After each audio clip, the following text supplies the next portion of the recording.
eu cheguei com investimento, depois de tanta coisa que eu vi, né, tanta situação que eu fiz, tanta crise que eu passei na minha vida, é que mercado é adaptação.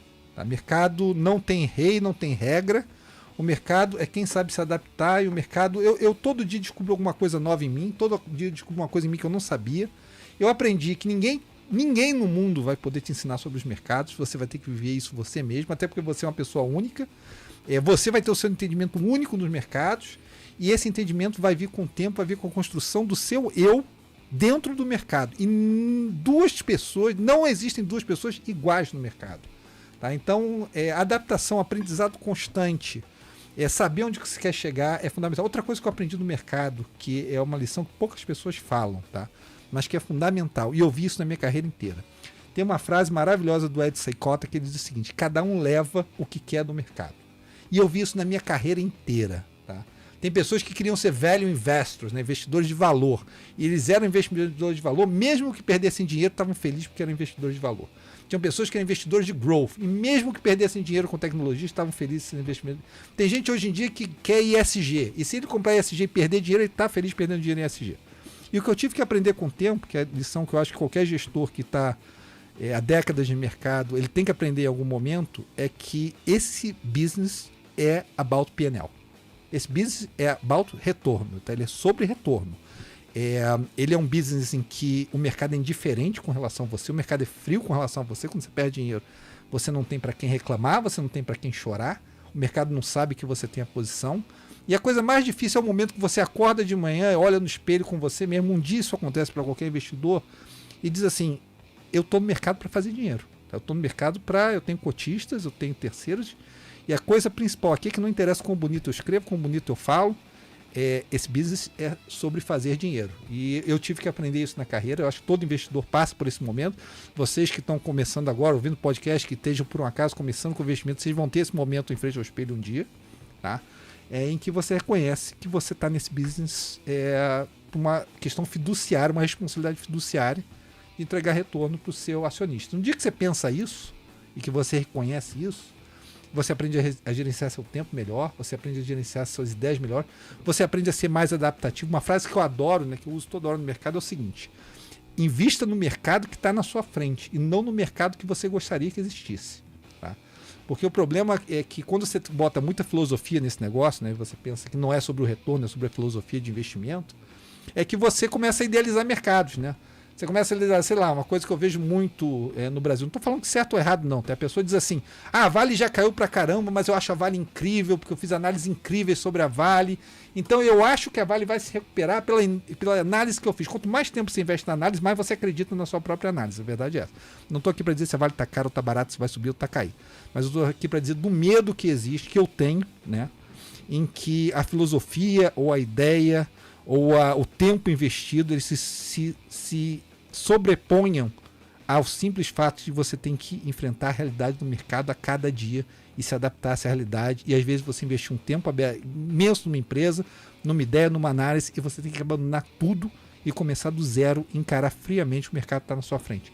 Se eu pudesse dar uma mensagem importante para o investidor novo, para o investidor que está se desenvolvendo, demorou muito tempo para aprender isso. Tá? Muito tempo para aprender que it's not about philosophy, não é sobre filosofia, não é sobre estilo de investimento, não é se growth é melhor que value, não é se investir de curto ou longo é melhor. Eu já consegui conhecer investidores de valor excelentes, investidores de crescimento excelentes, traders excelentes, que tradeavam no curto prazo, no longo prazo. E this business, it's about making money. É gerar a responsabilidade fiduciária com seu cotista de gerar o retorno necessário para o fundo. A coisa mais difícil desse negócio é definir como você investe seu tempo. O que eu te dizer assim, qual é o principal problema de investimento? É a decisão da alocação de tempo. O que parece mágico depois de um certo tempo, que você diz assim: cara, você vai olhar hoje para a crise de energia, que é a única coisa que a gente vai conversar nesse programa, tá? A crise de energia. Eu quero que você olhe no detalhe na crise de energia. Mas eu não quero que você olhe para a eleição na Alemanha ou a eleição no Japão agora. Tomar essa decisão de alocar o seu tempo, como você aloca o seu tempo, é uma das mágicas desse business. A segunda mágica desse business é dizer o seguinte: não interessa quanto tempo você investiu numa análise. Se o mercado te mostrar errado num certo momento, você tem que abandonar, jogar no lixo tudo aquilo que você fez e começar do zero, por mais doloroso que seja. Se o mercado provar que o seu processo de investimento é ineficaz para aquele mercado, você tem que sentar e tem que se adaptar. E o que acontece em grande parte, tá, Thiago? Que eu vejo, que eu tento ajudar para as pessoas que começam nesse negócio. Hoje em dia eu só contrato gente que começa do zero, tá? Para que esses ensinamentos possam entrar desde o começo. É o seguinte: não gaste o seu tempo em nada em que você não consiga relacionar diretamente com o retorno do fundo. Tá? Porque às vezes é muito fácil você se encantar por uma análise, passar semanas passando num certo tópico que tem pouca relação com o retorno do fundo em si. A segunda, não interessa quanto tempo você gastou numa certa análise. Se o mercado se mostrar contra você naquela análise, jogue no lixo se necessário. O tempo que você gastou nessa análise não tem nada a ver com o retorno futuro que você vai ter. E terceiro, não se prenda num tipo de investimento ou num estilo de investimento que pode ser completamente o contrário do mercado que está se mostrando na sua frente no momento. Sente, pense e adapte. O exemplo que a gente até conversou, que eu converso muito, é o exemplo da pessoa que mais admirada do mercado, Warren Buffett. Warren Buffett passou a vida, pelo menos os 30 anos anteriores, dizendo o seguinte: eu só invisto no meu círculo de competência. Eu não compro tecnologia, eu compro empresas de uma certa característica. Escreveu livros e livros disso, eu li todos eles. Como é que o Warren Buffett se comportou nos anos de 2010 a 2017, 2018? Um retorno subpar na carteira. O que redimiu Warren Buffett? Apple. 40% da carteira é Apple. Aí você diz o seguinte: era um cara que dizia, diversifique as suas posições, né? Diversificação é o único freelance do mercado, não invista fora do seu ciclo de competência. O que redimiu o retorno do cara?